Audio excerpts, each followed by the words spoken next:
Baik, Assalamualaikum warahmatullahi wabarakatuh. Saya Muhammad Hamdani dari kelas RA5 jurusan Manajemen Fakultas Ekonomi dan Bisnis, kuliah di Universitas Primagraha. Baik, dalam video kali ini saya akan mempresentasikan ataupun mengerjakan tugas ujian akhir semester yang diemban oleh Bapak dosen Muhammad Teguh Setiadi, SE, MM, CTMP, CMC, CPGAM, CPLM, CIB. Puji syukur kehadirat Allah Subhanahu wa Ta'ala yang telah memberikan kita nikmat iman, Islam, dan tentunya nikmat sehat walafiat. Salawat bertangkaikan salam, mari kita curahkan kepada baginda kita, yaitu Nabi Muhammad Sallallahu Alaihi Wasallam. Yang terhormat kepada Bapak dosen Muhammad Teguh Setiadi, SEMM, dan tak lupa pula rekan-rekan saya dari RA5 yang saya banggakan. Baik, langsung saja di video kali ini saya akan mengulas ataupun mempresentasikan materi dari awal perkuliahan semester 3 sampai sekarang. Di sini langsung ke bab 1 ya, yaitu tentang konsep dasar ekonomi mikro. Nah, apa sih ekonomi mikro itu? Nah, ekonomi mikro itu umumnya membahas pengertian ruang lingkup, serta prinsip-prinsip dasar yang terkait dengan ekonomi mikro. Ekonomi mikro tersebut mempelajari perilaku individu atau rumah tangga dalam mengambil keputusan ekonomi terkait dengan konsumsi, produksi, dan distribusi barang dan jasa. Nah, berikut adalah beberapa pokok bahasan yang penting yang sering ditemukan dari konsep dasar ekonomi mikro. Yang pertama yaitu pengertian ekonomi mikro. Ekonomi mikro adalah cabang ilmu ekonomi yang mempelajari perilaku individu, rumah tangga, dan perusahaan dalam mengelola sumber daya terbatas. Oke, berlanjut ke materi yang kedua, yaitu berjudul elastisitas permintaan dan penawaran. Di sini membahas konsep elastisitas yang mengukur seberapa besar respon jumlah permintaan ataupun penawaran terhadap perubahan harga suatu barang dan jasa. Elastisitas di sini penting dalam ekonomi mikro karena membantu memahami bagaimana perubahan harga mempengaruhi keputusan konsumen dan produsen di pasar. Nah, adapun pokok bahasan yang sering ditemukan dalam materi tersebut. Yang pertama, pengertian elastisitas. Elastisitas dalam konteks ekonomi mikro merujuk pada ukuran sejauh mana permintaan atau penawaran suatu barang berubah sebagai respon suatu barang berubah sebagai respon terhadap perubahan harga. Elastisitas dibedakan menjadi dua jenis, apa saja, yaitu elastisitas permintaan dan elastisitas penawaran. Poin yang kedua yaitu elastisitas harga permintaan atau freeze elasticity of demand. Elastisitas harga permintaan mengukur respon jauh jumlah barang yang diminta terhadap perubahan harga. Jika perubahan harga menyebabkan perubahan besar pada jumlah permintaan, maka permintaan dianggap elastis. Sebaliknya pula, jika perubahan harga yang sedikit memengaruhi jumlah permintaan, maka permintaan pun dianggap inelastis. Poin yang ketiga yaitu faktor mempengaruhi elastisitas permintaan. Beberapa faktor yang mempengaruhi elastisitas permintaan antara lain ketersediaan barang pengganti atau substitusi, proporsi pendapatan yang dibelanjakan untuk barang tersebut, serta waktu yang tersedia untuk konsumen beradaptasi terhadap perubahan harga. Nah, poin yang keempat, elastisitas harga penawaran atau freeze elasticity of supply. Nah, elastisitas harga penawaran mengukur respon jumlah yang barang ditawarkan terhadap perubahan harga. Jika produsen dapat dengan mudah meningkatkan jumlah barang yang ditawarkan seiring dengan kenaikan harga, maka penawaran dianggap elastis. Sebaliknya pula, jika produsen kesulitan meningkatkan penawaran meskipun harga naik, penawaran dianggap inelastis. Poin yang kelima, elastisitas unit. Elastisitas lebih besar dari 1 dan elastisitas kurang dari 1. Elastisitas permintaan dan penawaran dapat dibagi menjadi 3 kategori. Yang pertama, elastisitas lebih besar dari 1. Yang kedua, inelastis kurang dari 1, dan yang ketiga, unit elastis sama dengan 1. Elastisitas di sini digunakan untuk menilai kepekaan pasar terhadap perubahan harga. Nah, jadi kesimpulan dari bab 2 ini ataupun materi yang kedua ini yaitu elastisitas permintaan dan penawaran memberikan pemahaman tentang bagaimana perubahan harga dapat mempengaruhi jumlah permintaan dan penawaran di pasar. Elastisitas adalah alat penting untuk menganalisis respon konsumen dan produsen terhadap fluktuasi harga, serta membantu untuk membuat keputusan kebijakan ekonomi yang lebih efektif. Semakin elastis permintaan atau penawaran, semakin besar pula perubahan yang terjadi akibat perubahan harga. Sebaliknya, jika permintaan atau penawaran inelastis, maka perubahan harga tidak dapat berpengaruh pada jumlah yang diminta ataupun yang ditawarkan. Berlanjut ke bab yang ketiga ataupun materi yang ketiga, yaitu yang berjudul masalah ekonomi. Tentunya kita seorang manusia ataupun umat-umat yang berada di dunia, termasuk dunia politik dan perekonomian yang ada di seluruh kota dan kampung misalnya, adapun maksudnya jelas ada yang dinamakan masalah ekonomi. Nah, di sini akan membahas berbagai persoalan ekonomi yang dihadapi oleh setiap negara atau masyarakat yang timbul akibat kelangkaan sumber daya dan kebutuhan manusia yang tidak terbatas. Bab ini atau materi ini menjelaskan tentang bagaimana masyarakat atau pemerintah harus mengambil keputusan dalam mengalokasikan sumber daya yang terbatas untuk mempengaruhi dan memenuhi kebutuhan yang tidak terbatas. Nah, adapun pokok-pokok bahasan terhadap masalah ekonomi yang pertama yaitu pengertian masalah ekonomi. Masalah ekonomi timbul karena adanya kelangkaan sumber daya yang tidak mencukupi untuk memenuhi semua kebutuhan, masalah yang bersifat tak terbatas. Sumber daya pula yang tak terbatas. Sumber daya yang terbatas ini mencakup faktor produksi seperti tanah, tenaga kerja, modal, dan keterampilan. Oleh karena itu, masalah ekonomi berfokus pada bagaimana mengalokasikan sumber daya terbatas untuk memenuhi kebutuhan yang beragam. Poin yang kedua yaitu 3 masalah ekonomi utama. Untuk mengatasi kelangkaan sumber daya di setiap sistem ekonomi harus menjawab 3 pertanyaan dasar, yaitu apa yang akan diproduksi, menentukan barang dan jasa apa yang akan diproduksi untuk memenuhi kebutuhan masyarakat. Di sini ada 2 poin ya.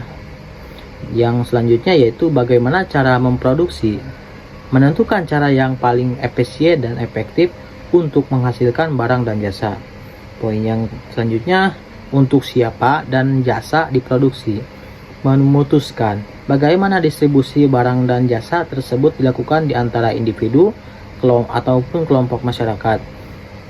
Pilihan dan biaya kesempatan atau opportunity cost. Ketika membuat keputusan ekonomi, setiap pilihan yang diambil akan menimbulkan biaya kesempatan, yaitu nilai atau manfaat dari alternatif terbaik yang harus dikorbankan untuk pilihan tersebut. Biaya kesempatan ini sangat penting dalam setiap keputusan ekonomi karena mencerminkan trade-off yang terjadi akibat kelangkaan sumber daya. Yang keempat yaitu sistem ekonomi. Untuk mengatasi masalah ekonomi, berbagai sistem ekonomi diterapkan di masyarakat, seperti sistem ekonomi pasar, sistem ekonomi terpusat, ataupun komando. Dan masing-masing sistem memiliki cara yang berbeda dalam mengalokasikan sumber daya yang menentukan jawaban atas 3 masalah ekonomi utama. Dan poin yang kelima yaitu peran pemerintah dalam memiliki peran penting dalam menangani masalah ekonomi, terutama dalam mengatur infrastruktur dan mengintervensi pasar ketika diperlukan. Misalnya, kebijakan fiskal, kebijakan moneter, serta peraturan-peraturan yang mengatur produksi dan distribusi barang dan jasa untuk mencapai kesejahteraan. untuk mencapai kesejahteraan masyarakat tentunya. Nah, di sini ada kesimpulan bab ini tentang masalah ekonomi mengajarkan kita tentang pentingnya pengelolaan sumber daya yang terbatas untuk memenuhi kebutuhan yang tidak terbatas. Nah, 3 pertanyaan dasar: apa yang diproduksi, bagaimana cara memproduksi, dan untuk siapa barang diproduksi. Nah, ini merupakan inti dari masalah ekonomi yang dihadapi oleh setiap masyarakat ataupun negara. Oleh karena itu, pemahaman mengenai biaya kesempatan dan berbagai sistem ekonomi yang ada sangat diperlukan untuk membuat keputusan ekonomi yang tepat. Selain itu, pemerintah juga memiliki peran yang sangat penting dalam mengatur dan mengarahkan perekonomian untuk mencapai kesejahteraan masyarakat. Berlanjut ke bab yang keempat ataupun materi yang keempat, yaitu yang berjudul teori permintaan dan penawaran. Di sini membahas konsep dasar tentang bagaimana permintaan dan penawaran bekerja di pasar-pasar serta faktor-faktor yang mempengaruhi keduanya. Teori ini menjelaskan interaksi antara konsumen, permintaan, dan produsen ataupun penawaran yang membentuk harga barang dan jasa di pasar. Nah, adapun pokok-pokok bahasan yang sering ditemukan dalam teori permintaan dan penawaran. Yang pertama yaitu pengertian permintaan atau demand. Permintaan merujuk pada jumlah barang atau jasa yang ingin dan mampu dibeli oleh konsumen pada berbagai tingkat harga. Selama periode tertentu, permintaan dipengaruhi oleh berbagai faktor, termasuk harga barang, pendapatan konsumen, preferensi konsumen, dan harga barang terkait substitusi dan komplementer, serta ekspektasi masa depan. Poin yang kedua yaitu hukum permintaan. Hukum permintaan di sini menyatakan bahwa ceteris paribus atau dengan anggapan faktor lain tetap. Ketika harga suatu barang naik, jumlah barang yang diminta cenderung turun. Sebaliknya, ketika harga turun, jumlah barang yang diminta cenderung naik. Ini menggambarkan hubungan negatif antara harga dan jumlah yang diminta. Poin yang ketiga yaitu pengertian penawaran atau supply. Penawaran merujuk pada jumlah barang atau jasa yang siap dan mampu ditawarkan oleh produsen pada berbagai tingkat harga dalam suatu periode waktu tertentu. Penawaran dipengaruhi oleh faktor seperti harga barang, biaya produksi, teknologi, dan kebijakan pemerintah. Yang poin yang keempat, hukum penawaran. Hukum penawaran di sini menyatakan bahwa ceteris paribus, harga suatu barang naik, jumlah barang yang ditawarkan oleh produsen akan meningkat. Sebaliknya pula, harga turun, jumlah barang yang ditawarkan akan menurun. Ini menunjukkan hubungan positif antara harga dan jumlah yang ditawarkan.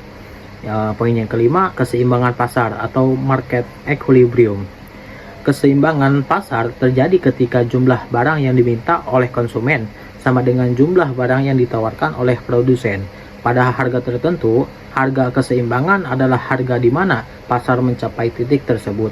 Jika harga lebih tinggi dari harga keseimbangan, akan terjadi kelebihan penawaran, dan jika harga lebih rendah, akan terjadi kelangkaan barang. Nah, adapun kesimpulan dari bab ini ataupun materi ini, teori permintaan dan penawaran memberikan pemahaman mendalam tentang bagaimana interaksi antara konsumen dan produsen menentukan harga dan kuantitas barang di pasar. Hukum permintaan dan penawaran juga menunjukkan hubungan antara harga dan jumlah barang yang diminta atau ditawarkan. Pasar akan mencapai keseimbangan ketika jumlah yang diminta sama dengan jumlah yang ditawarkan pada harga tertentu. Selain itu, perubahan dalam faktor-faktor yang mempengaruhi permintaan dan penawaran akan menggeser kurva dan mempengaruhi keseimbangan pasar. Pemahaman tentang teori ini sangat penting untuk menganalisis dinamika pasar dan bagaimana harga terbentuk. Berlanjut ke bab yang kelima ataupun materi yang kelima, yaitu teori produksi. Nah, teori produksi di sini membahas bagaimana proses produksi berlangsung, faktor-faktor yang terlihat dalam produksi, serta konsep-konsep penting dalam teori produksi yang digunakan untuk memahami bagaimana perusahaan menghasilkan barang dan jasa. Teori produksi juga berfokus pada hubungan antara input atau faktor produksi dan output barang atau jasa yang dihasilkan.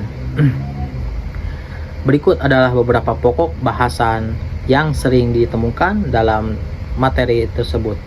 Yang pertama yaitu pengertian produksi. Produksi adalah proses pengubah faktor-faktor produksi seperti tenaga kerja, modal, dan bahan baku menjadi barang atau jasa yang didapatkan untuk memenuhi kebutuhan manusia. Proses ini melibatkan berbagai teknik metode untuk mengoptimalkan penggunaan sumber daya yang tersedia. Poin yang kedua yaitu faktor-faktor produksi. Ada 4 faktor produksi utama yang digunakan dalam proses produksi. Yang pertama, tanah. Sumber daya alam ini yang digunakan dalam produksi seperti lahan, mineral, air, dan sumber daya alam lainnya. Dan yang kedua yaitu tenaga kerja. Upaya fisik dan mental yang digunakan dalam proses produksi ternyata digunakan dalam proses tersebut, termasuk keterampilan dan kemampuan manusia. Yang ketiga, modal. Barang-barang yang digunakan untuk memproduksi barang dan jasa seperti mesin, alat, dan infrastruktur. Yang terakhir yaitu kewirausahaan. Kemampuan untuk mengorganisir dan mengelola faktor-faktor produksi lainnya untuk menciptakan barang dan jasa yang bernilai. Yang ketiga yaitu produksi jangka pendek dan jangka panjang. Dalam teori produksi dibedakan menjadi 2 periode, yaitu menjadi 2 periode waktu. Yaitu yang pertama jangka pendek. Dalam jangka pendek, dalam setidaknya satu faktor produksi dianggap tetap, misalnya tanah atau modal, dan perusahaan hanya dapat menyesuaikan faktor produksi yang variabel seperti tenaga kerja atau bahan baku. Jangka panjang juga dapat semua faktor produksi dapat disesuaikan sehingga perusahaan memiliki fleksibilitas penuh dalam mengubah jumlah dan kombinasi faktor produksi. Yang keempat, hukum hasil marginal yang menurun atau law of diminishing returns. Hukum ini menyatakan bahwa jika satu faktor produksi ditambahkan sementara faktor lainnya tetap, maka setelah titik tertentu, tambahan output yang dihasilkan akan semakin kecil. Artinya, apa? Peningkatan penggunaan satu faktor produksi akan menghasilkan tambahan output yang semakin berkurang seiringnya waktu. Yang kelima yaitu konsep produksi total, produksi marginal, dan produksi rata-rata. Mempunyai 3 poin. Poin yang pertama yaitu produksi total. Jumlah total barang dan jasa yang dihasilkan dari kombinasi faktor produksi tertentu. Poin yang kedua, produksi marginal. Tambahan jumlah output yang dihasilkan dari penambahan 1 unit faktor produksi, misalnya 1 tambahan tenaga kerja. Poin yang ketiga yaitu produksi rata-rata atau rata-rata output yang dihasilkan per unit faktor produksi yang digunakan. Nah, kesimpulannya dari materi tersebut yaitu tentang teori produksi menjelaskan bagaimana faktor-faktor produksi diorganisir dan digunakan untuk menghasilkan barang dan jasa. Proses produksi melibatkan hubungan antara input seperti tenaga kerja, modal, dan tanah, dan output yang dihasilkan. Hukum hasil marginal yang menurun menunjukkan bahwa penambahan faktor produksi akan menghasilkan tambahan output yang semakin berkurang. Selain itu, pemahaman tentang produksi jangka pendek dan jangka panjang serta skala ekonomi sangat penting dalam menentukan efisiensi dan biaya produksi. Teori produksi ini memberikan wawasan yang mendalam bagi perusahaan untuk mengelola sumber daya dan proses produksi dengan lebih efisien. Berlanjut ke bab yang keenam yaitu berjudul tingkah laku konsumen. Membahas bagaimana konsumen membuat keputusan ekonomi dalam memilih dan mengonsumsi barang atau jasa dengan mempertimbangkan keterbatasan anggaran dan preferensi. Teori ini berfokus pada cara konsumen memaksimalkan kepuasan mereka berdasarkan dengan anggaran yang tersedia. Berikut adalah beberapa pokok bahasan yang sering ditemukan dalam teori tersebut. Yang pertama, pengertian tingkah laku konsumen. Tingkah laku konsumen adalah studi mengenai bagaimana individu membuat keputusan untuk mengalokasikan pendapatan mereka yang terbatas pada berbagai barang dan jasa. Tujuannya adalah untuk memaksimalkan kepuasan atau utilitas yang mereka peroleh dari konsumsi barang dan jasa tersebut. Yang kedua, konsep utilitas. Utilitas merujuk pada tingkat kepuasan atau kebahagiaan yang diperoleh konsumen dari mengkonsumsi barang atau jasa. Konsumen berusaha untuk memaksimalkan utilitas mereka, yaitu dengan memilih kombinasi barang yang memberikan kepuasan terbesar berdasarkan anggaran yang dimiliki. Poin yang ketiga yaitu hukum utilitas yang menurun. Hukum ini menyatakan bahwa setiap tambahan konsumsi barang atau jasa akan memberikan kepuasan tambahan yang semakin kecil. Artinya, semakin banyak barang atau jasa yang dikonsumsi, maka semakin kecil utilitas marginal yang diperoleh dari konsumsi barang tambahan tersebut. Poin yang keempat, anggaran konsumen. Setiap konsumen memiliki anggaran yang terbatas untuk mengkonsumsi barang dan jasa. Oleh karena itu, mereka harus memilih kombinasi barang yang memberikan kepuasan terhadap maksimal sesuai dengan anggaran yang dimiliki. Grafik anggaran atau budget online menggambarkan kombinasi barang yang dapat dibeli konsumen dengan anggaran tertentu. Poin yang kelima yaitu kurva indifferent. Kurva indifferent menunjukkan kombinasi barang yang memberikan tingkat kepuasan atau utilitas yang sama bagi konsumen. Konsumen akan memilih kombinasi barang yang terletak pada kurva indifferent yang lebih tinggi karena memberikan tingkat kepuasan yang lebih besar. Yang poin yang keenam yaitu optimalisasi konsumsi atau titik optimal konsumsi. Titik optimal konsumsi tercapai ketika rasio utilitas marginal terhadap harga barang untuk semua barang yang dikonsumsi adalah sama. Dalam keadaan ini, konsumen tidak dapat meningkatkan utilitas lebih lanjut dengan cara mengalihkan anggaran dari satu barang ke barang yang lain. Prinsip ini dikenal dengan aturan rasio utilitas marginal per harga.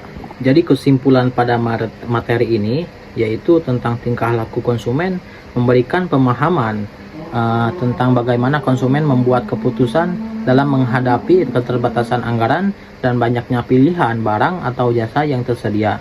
Konsumen berusaha memaksimalkan utilitas atau kepuasan mereka dengan cara memilih kombinasi barang yang sesuai dengan preferensi dan anggaran yang dimiliki.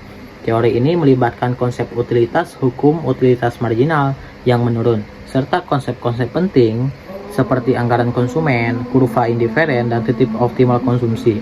Pemahaman tentang tingkah laku konsumen sangat penting untuk menganalisis permintaan pasar serta perilaku konsumen dan dalam menghadapi perubahan harga kebijakan ekonomi. Beralih ke bab yang ketujuh ataupun materi yang ketujuh yaitu tentang biaya produksi. Di sini membahas berbagai jenis biaya yang terlibat dalam proses produksi serta bagaimana biaya tersebut mempengaruhi keputusan yang diambil oleh produsen. Teori biaya produksi ini sangat penting untuk menganalisis bagaimana perusahaan menentukan harga jual serta bagaimana perusahaan mengoptimalkan penggunaan faktor produksi untuk memaksimalkan keuntungan. Berikut adalah beberapa pokok bahasan yang sering ditemukan dalam materi tentang biaya produksi. Yang pertama yaitu pengertian biaya produksi. Biaya produksi adalah semua biaya yang dikeluarkan oleh perusahaan dalam proses menghasilkan barang atau jasa. Biaya ini mencakup berbagai elemen seperti biaya tenaga kerja, bahan baku, sewa, dan lainnya. Biaya produksi menjadi salah satu pertimbangan utama dari berbagai perusahaan dalam menetapkan harga jual dan menentukan tingkat produksi.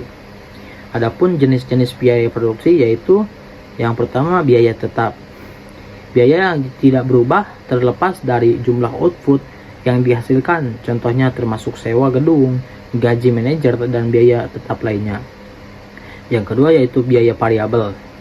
Biaya yang berubah seiring dengan perubahan jumlah output yang dihasilkan, contohnya termasuk biaya bahan baku, upah pekerja per unit produk, dan biaya energi yang digunakan dalam produksi. Nah, dan yang ketiga, hukum hasil marginal yang menurun. Konsep ini menunjukkan bahwa ketika lebih banyak faktor produksi ditambahkan, misalnya tenaga kerja atau bahan baku, pada titik tertentu tambahan output yang dihasilkan akan semakin berkurang. Artinya apa? Biaya ini memproduksi untuk tambahan semakin tinggi. Nah, yang keempat, hubungan antara biaya dan jumlah produksi. Seiring peningkatan produksi, perusahaan menghadapi pola perubahan biaya. Pada tahap awal, biaya marginal cenderung menurun karena skala ekonomi, namun setelah mencapai titik tertentu, biaya marginal akan meningkat akibat hukum hasil marginal yang menurun. Ini berhubungan erat dengan kapasitas produksi dan efisiensi yang dicapai oleh perusahaan. Nah, kesimpulan dari materi ini yaitu tentang bagaimana jenis biaya yang terlibat dalam proses produksi dan bagaimana biaya tersebut berhubungan dengan tingkat produksi dan harga barang. Pemahaman mengenai biaya tetap, biaya variabel, dan biaya total, biaya rata-rata, dan biaya marginal sangat penting bagi perusahaan dalam mengelola sumber daya dan membuat keputusan produksi yang efisien. Selain itu, hukum hasil marginal yang menurun dan konsep skala ekonomi yang disekonomi menunjukkan bahwa ada titik tertentu di mana perusahaan harus menyesuaikan tingkat produksi agar tidak mengakibatkan biaya yang tidak efisien. Teknologi dan efisiensi ini juga memiliki dampak besar terhadap biaya produksi yang dapat mempengaruhi daya saing perusahaan di pasar. Lanjut ke materi yang ke-8, yaitu memaksimumkan laba. Nah, di sini membahas bagaimana perusahaan membuat keputusan untuk memaksimalkan laba dengan mempertimbangkan biaya produksi, pendapatan, dan tingkat produksi. Tujuannya apa? Tujuan utama dari perusahaan dalam ekonomi mikro adalah untuk mencapai laba yang optimal, yaitu selisih antara total pendapatan yang diperoleh dari penjualan barang atau jasa dan total biaya yang dikeluarkan dalam proses produksi. Berikut beberapa pokok bahasan yang sering ditemukan dalam materi ataupun bab memaksimalkan laba. Yang pertama yaitu pengertian laba. Laba adalah selisih antara total pendapatan yang diterima oleh perusahaan dan total biaya yang dikeluarkan dalam proses produksi. Secara matematis, laba dihitung sebagai laba total pendapatan, total biaya. Laba dapat dibedakan menjadi dua jenis. Jenis yang pertama yaitu laba ekonomi. Laba yang diperoleh sebagai mengurangi biaya eksplisit dan biaya implisit seperti biaya peluang dari pendapatan total. Dan jenis yang kedua yaitu laba akuntansi. Laba yang dihitung dengan mengurangi hanya biaya eksplisit tanpa memperhitungkan biaya implisit. Poin yang kedua yaitu pendapatan total dan pendapatan marginal. Pendapatan total atau total revenue, pendapatan yang diperoleh dari perusahaan dari penjualan barang atau jasa. Pendapatan total dihitung dengan mengalihkan harga jual barang dengan jumlah yang terjual. Nah, yaitu pendapatan marginal, tambahan pendapatan yang diperoleh perusahaan dari menjual satu unit tambahan barang.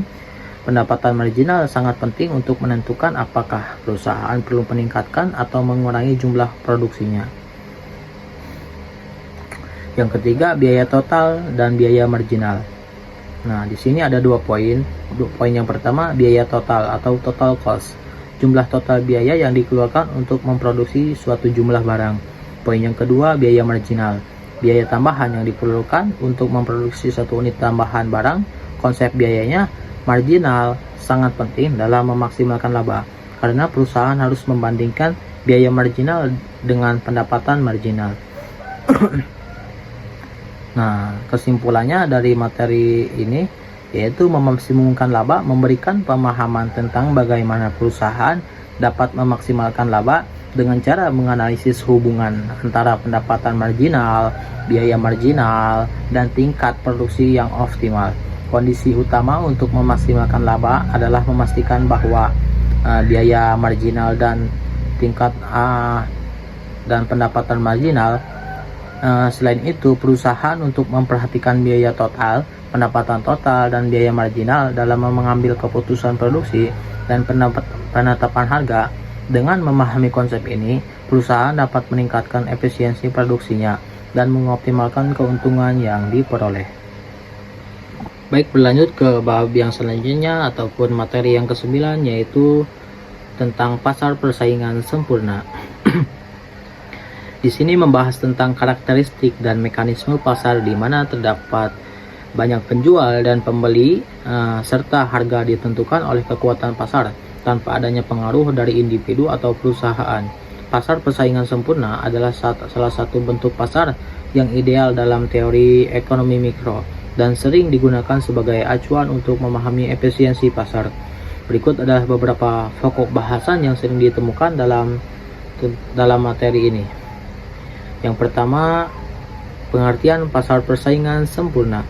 Pasar persaingan sempurna adalah jenis pasar di mana banyak produsen dan konsumen terlibat dan masing-masing memiliki pengaruh yang sangat kecil terhadap harga barang jasa yang diperdagangkan. Nah, di sini dalam pasar ini harga ditentukan oleh kekuatan dan permintaan dan penawaran yang saling berinteraksi di pasar, bukan oleh keputusan individu, produsen ataupun konsumen. Nah, yang kedua yaitu karakteristik pasar persaingan sempurna. Pasar persaingan sempurna memiliki beberapa karakteristik utama. Yang pertama yaitu banyak penjual dan pembeli. Terdapat banyak produsen dan konsumen di pasar sehingga tidak ada satupun yang memiliki kekuatan untuk mempengaruhi harga. Nah, yang kedua, produk homogen. Semua produk yang dijual di pasar adalah identik dan tidak ada perbedaan antar produk dari berbagai penjual. Konsumen tidak memiliki referensi terhadap produk tertentu. Nah, yang ketiga, tidak ada hambatan masuk dan keluar. Tidak ada hambatan untuk masuk atau keluar pasar, baik itu hambatan finansial, teknis, atau hukum. Siapa saja yang dapat memulai usaha atau menghentikan usaha mereka dengan mudah. Ya, yang ketiga, penetapan harga di pasar persaingan sempurna. Di pasar ini, persaingan sempurna, harga ditentukan oleh permintaan dan penawaran yang berinteraksi secara bebas. Karena produk yang dijual homogen, konsumen akan membeli produk dari produsen yang menawarkan harga terbaik. Sebagai akibatnya, perusahaan dalam pasar ini adalah price takers, artinya menerima harga yang ditentukan oleh pasar dan tidak dapat mengubah harga tersebut. Baik, kesimpulannya dalam materi ini yaitu tentang pasar persaingan sempurna memberikan gambaran tentang pasar yang sangat kompetitif dan efisien, di mana harga ditentukan oleh kekuatan permintaan dan penawaran. Perusahaan bertindak sebagai price takers. Karakteristik utama dasar pasar ini termasuk banyaknya penjual dan pembeli produk homogen, tidak ada hambatan untuk masuk atau keluar pasar, serta informasi yang sempurna. Nah, namun pemahaman tentang pasar persaingan sempurna membantu kita memahami prinsip dasar ekonomi dan efisiensi pasar yang berlaku di pasar dunia nyata. Oke, berlanjut ke bab yang terakhir ataupun materi yang ke-10, yaitu yang berjudul pasar monopoli. Nah, kalian tentunya sering mendengar ya apa itu pasar monopoli. Nah, pasar monopoli ini membahas tentang struktur pasar di mana hanya ada satu perusahaan atau produsen yang menguasai seluruh pasokan suatu barang ataupun jasa, atau disebut tunggal. Dalam pasar monopoli, perusahaan memiliki kekuatan untuk mempengaruhi harga dan keputusan produksi karena tidak ada kompetitor lain yang menawarkan produk yang sama. Berikut adalah beberapa pokok bahasan yang sering ditemukan dalam materi tersebut. Poin yang pertama yaitu pengertian pasar monopoli. Pasar monopoli adalah pasar di mana hanya ada satu perusahaan yang menyediakan barang atau jasa yang tidak memiliki substitusi yang dekat. Karena satu-satunya penyedia barang, perusahaan monopoli dapat mengontrol harga dan jumlah produk yang dipasarkan. Di pasar monopoli ini juga perusahaan memiliki kekuasaan untuk pasar yang memungkinkan mereka untuk menentukan harga sesuai dengan keinginan mereka. Berbeda dengan pasar persaingan sempurna di mana harga ditentukan oleh pasar. Nah, yang keduanya, karakteristik pasar monopoli. Pasar monopoli memiliki beberapa karakteristik. Salah satunya yaitu hanya ada satu penjual. Di pasar monopoli ini hanya ada satu perusahaan atau produsen yang menawarkan barang atau jasa tersebut, sehingga perusahaan tersebut menjadi satu-satunya penyedia di pasar. Poin yang kedua yaitu tidak ada substitusi dekat. Maksudnya, barang atau jasa yang diproduksi di pasar monopoli tidak memiliki pengganti yang sempurna atau substitusi yang dekat. Hal ini membuat konsumen bergantung pada produk dari perusahaan monopoli. Poin yang ketiga yaitu hambatan masuk yang tinggi. Ada hambatan yang signifikan bagi perusahaan untuk masuk ke pasar monopoli. Hambatan ini bisa berupa biaya yang sangat tinggi, kontrol atas sumber daya penting, paten atau hak kekayaan intelektual, serta regulasi pemerintah. Nah, yang ketiga ini sumber-sumber monopoli. Adapun sumber-sumbernya yaitu kontrol atas sumber daya penting. Jika suatu perusahaan menguasai sumber daya alam atau bahan baku yang sangat penting diperlukan untuk memproduksi suatu barang, maka perusahaan tersebut dapat menjadi monopoli. Yang kedua, hak paten dan lisensi. Perusahaan yang memegang paten ataupun hak cipta atas teknologi tertentu dapat menjadi monopoli karena tidak ada perusahaan lain yang dapat memproduksi barang serupa tanpa izin. Yang keempat, keputusan harga dan output di pasar monopoli. Dalam pasar monopoli, perusahaan menentukan harga dan jumlah barang yang akan diproduksi berdasarkan permintaan pasar dan biaya produksi mereka. Nah, di sini ada dua poin. Poin yang pertama, kurva permintaan. Perusahaan monopoli menghadapi kurva permintaan yang menurun. Artinya, tidak untuk menjual lebih banyak barang. Perusahaan harus menurunkan harga. Ini berbeda dengan pasar persaingan sempurna, di mana perusahaan tidak dapat mempengaruhi harga. Nah, poin yang kedua yaitu pendapatan marginal atau UMR. Karena perusahaan monopoli mengatur harga, pendapatan marginal tidak sama dengan harga. Setiap unit tambahan yang dijual tidak hanya berharga lebih rendah dari harga sebelumnya, tetapi juga mengurangi pendapatan dari unit-unit yang sebelumnya dijual dengan harga yang lebih tinggi. Baik, kesimpulan dari materi ini yaitu tentang pasar monopoli memberikan pemahaman mengenai struktur pasar yang sangat berbeda dari pasar persaingan sempurna, di mana hanya ada satu penjual yang menguasai seluruh pasokan barang atau jasa. Perusahaan monopoli memiliki kekuatan untuk mempengaruhi harga dan keputusan produksi yang dapat mengarah pada harga yang lebih tinggi dan jumlah barang yang lebih sedikit dibandingkan dengan pasar yang kompetitif. Meskipun pasar monopoli dapat menghasilkan keuntungan jangka panjang perusahaan, konsumen sering kali dirugikan dengan harga yang lebih tinggi dan kualitas yang lebih rendah. Oleh karena itu, pemerintah seringkali melakukan regulasi untuk mengatur monopoli dan mencegah dampak negatifnya terhadap ekonomi.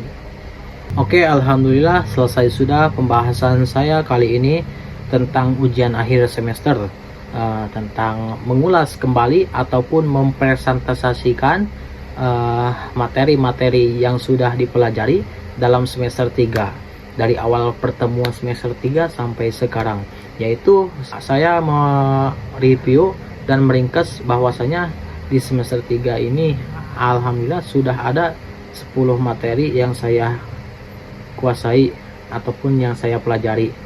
Terima kasih kepada Bapak Teguh Setiadi dan rekan-rekan saya yang telah bekerja sama ataupun berkontribusi dalam semester 3 ini. Baik, mungkin dicukupkan saja. Semoga apa yang saya bahas, apa yang saya presentasikan bermanfaat bagi saya khususnya dan umumnya untuk kalian semua sebagai audiens. Dan saya Muhammad Hamdani izin pamit undur diri. Apabila ada kesalah kata ataupun ucapan, mohon dimaafkan karena kesalahan datangnya dari saya sendiri dan kebenaran semua itu datangnya dari Allah Subhanahu wa taala. Nah, mungkin cukup sekian dari presentasi ataupun video dari saya. Saya cukupkan dengan mengucapkan ayatul hamdalah. Alhamdulillahirabbil alamin.